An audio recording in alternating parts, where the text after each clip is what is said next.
Hello there, Pisces. Let's get your messages for this week. We're looking at May 3rd through the 10th, even though if these messages resonate with you anytime that you're watching this, it's for you, right? If you're drawn to watch this message is for you. I'm Michelle B. Thanks for being with me. Sorry about the noise, all the racket in the background. It's like I live right by the train yard and it's downtown, so there's lots of traffic going by, and I got a little boy that's hanging out with me and we're having a good time. Lovely evening for doing a little set of readings just because it's fun, right? Stay tuned to the end of the reading. I'm doing something a little bit different. I'm giving blessings regarding the content of what comes out in the readings. Interestingly, the Six of Swords came out. It also came out for Aquarius. So I suppose you also need to hear the same sort of message, but we're going to see how it might be just a little bit different. The message that wanted to come out, it might be just a little bit different according to what else comes out. We got the Chariot, which is like, got this like, I'm going to get up and go kind of energy. I usually associate the Chariot with cardinal energy, meaning like action flow, instead of like, it's like I'm going quickly in one direction kind of energy. It's a major arcana, and it's about having a mission, having something that you want, but you need a direction. You need a direction to go when you're like, I gotta do it. But are you doing it because, are you excited to do something because it's like what you really love? Or are you excited to do something because somebody else told you that you should? I feel like there's something more that I need to know. And I want to pull an extra card to look a little bit deeper into this message.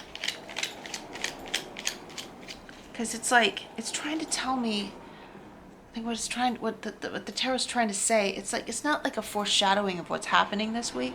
It's just saying, this is what you need to know about the experience of life, right? It's that sometimes we feel pulled to do something because everybody else is doing it. Or we think that that's the right thing to do in order to look a certain way. It's like, it's basically, we're like taking action just for the sake of taking action. But it may not be the right thing to do.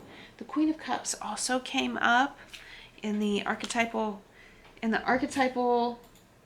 personalities of the tarot.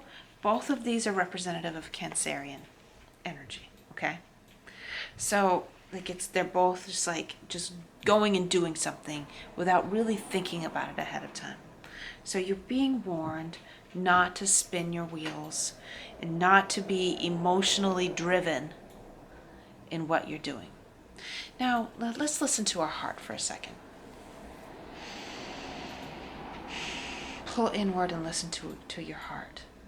What is your heart telling you that you want right now?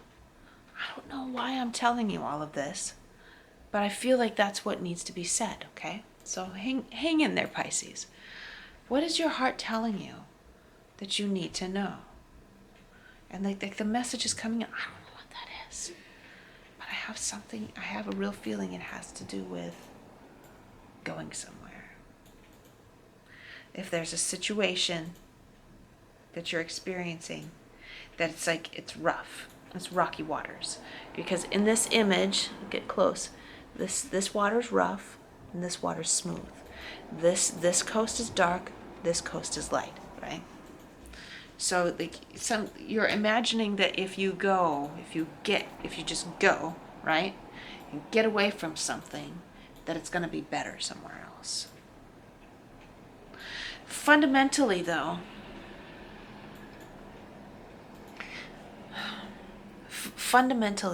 our baseline happiness is always the same, no matter what our outside circumstances. So this is what they call the hedonic treadmill. Psychologists call it that. It's like, however happy you are, however happy you are as a baseline, a bunch of good things could happen for you. You could win the lottery, you could get an awesome job, you could like fall in love with someone who's really cool, you could like have all these opportunities come your way. You could finally have that baby you wanted to have. You could finally have that certification, a degree you thought that would make your life really nice.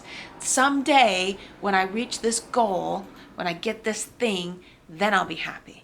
But then you get it, you reach the goal, but you still, like, you're excited for a little bit, but then it's like a little bit of a rush, but then you're like, okay, now what? That's like, and so what it is like the striving and the working toward something is what kept you going. The striving and working towards something was the thing that you were, the thing that you were doing. It wasn't, the point was not the goal. The point was the working toward it. And what was it for? It was because somebody else, space and time is a little bit fluid when I'm saying this. It could be something that's happening right now. It could be something that happened before, but it's just like I'm telling a story, right? If you're spinning your wheels on something, you're working on something that somebody else has told you is going to bring you some kind of satisfaction, some kind of pleasure, some kind of like completion. You're working on it right now, but you're like, maybe I shouldn't be because it might not actually be what I want. And then when I finally get it, I'm still not going to be happy. I'm told that I'll be happy, but you don't really believe it, right? I've been told that I will be happy if I reach this goal, but I don't really believe that I will be happy. Like, my life would be so much easier and better if I go do this thing over here. And well, I feel like it's like, it's the energy of, I kind of want to get out of it. I kind of want to bail out and like just like leave during the night. I want to bail out of this thing and just like kind of sneak away during the night, and no one will notice that I'm not doing it. I don't want to admit it. I don't want to be authentic and admit to people that I'm not interested in doing the thing that I said I was going to do.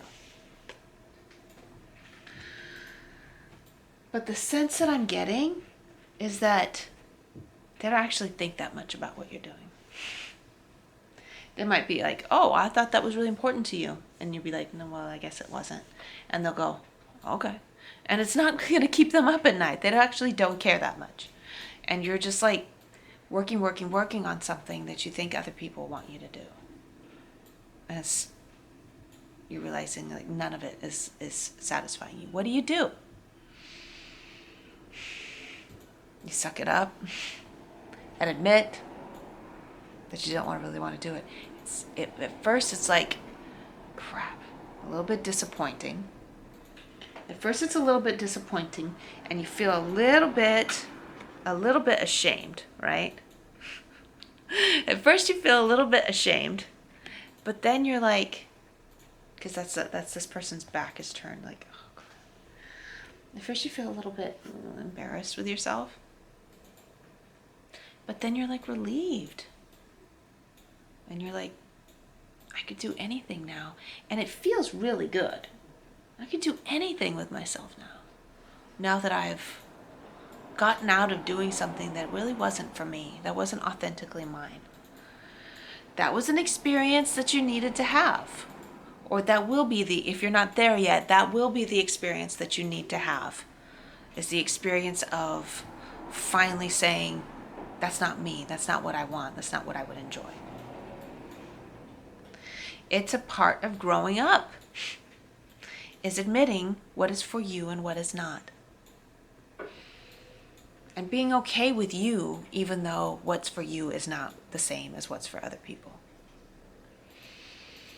But it's the key to happiness.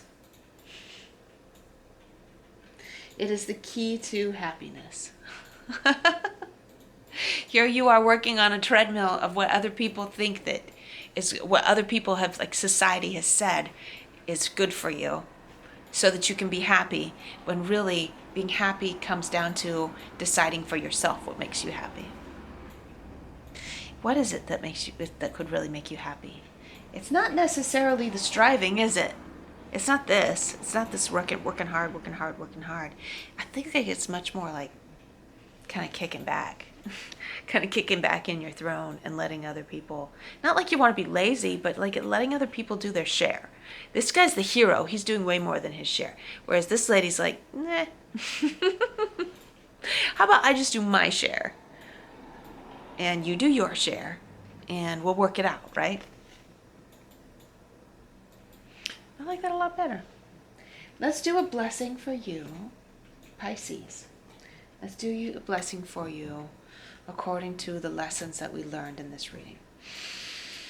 Let's get in our bodies. I got my hand on my abdomen. Ooh, giving it a nice circular rub and hold it still. And I'm going to put my hand on my heart, on my mid-chest, and I'm going to hold it still. Deep inhale into my belly.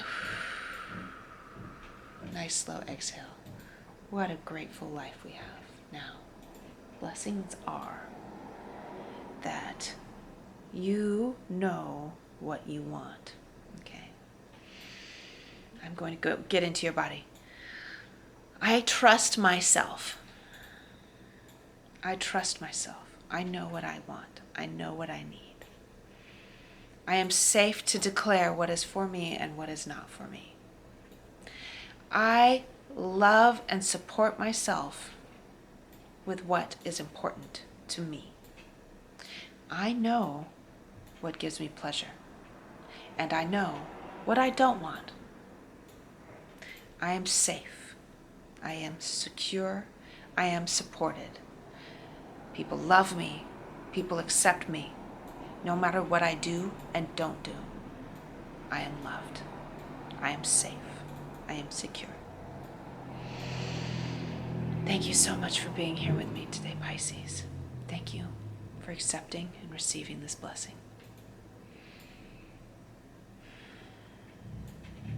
In the description box below this video, you'll find the link to all my stuff, find out what's going on with me, and find out my thoughts about the energies this week. Go ahead and check it out, and I'll see you later. Peace to you.